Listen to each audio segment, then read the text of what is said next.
Now that all your aluminum post mounts are installed, the next step is to set your beam height.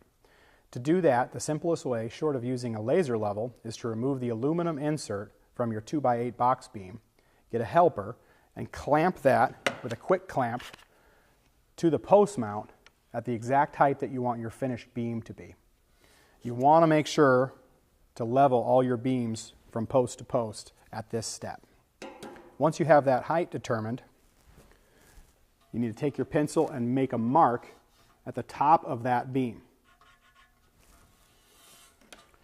And then you're going to take a tape measure,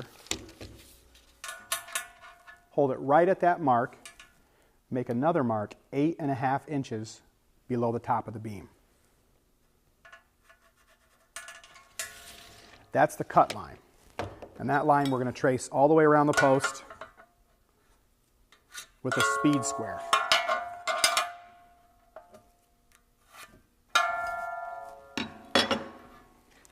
Next step is to cut your post mount. You can use your back button and watch the video titled Layout and Cutting to see that demonstrated. Once your post mounts are cut, you're going to slide over your post mount standoff. This piece does not fasten to anything, it just sits right down on the top of that post base. You're going to take your post top plate and drop that in. And that sits right on top of your post, like so. You're going to find the fastener bag labeled post top plate to post mount. Put that fastener in your driver.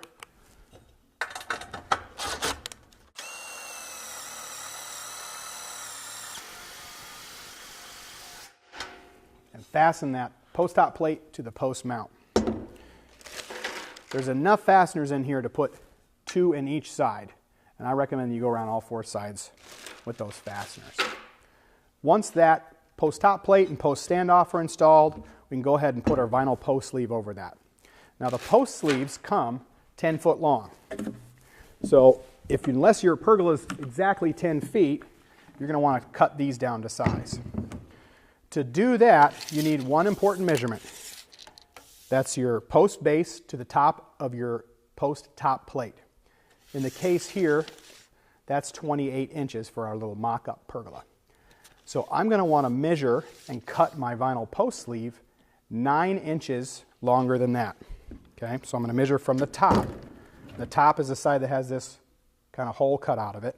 I'm going to find 9 inches longer. That's 37 inches. Make a mark there. Take my speed square and transfer that mark around all 4 sides of the post sleeve. And again, I cut that in the layout and cutting video, so you can watch that if you use your browser's back button.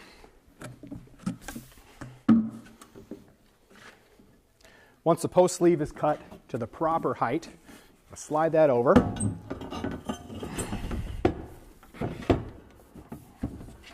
And it's a little tight right here, which is a good thing. You want that post to fit real tight down here at the bottom of the base, and you have a nice clean finished look when you're all done. The next step is to install your box beams, and we'll go from there.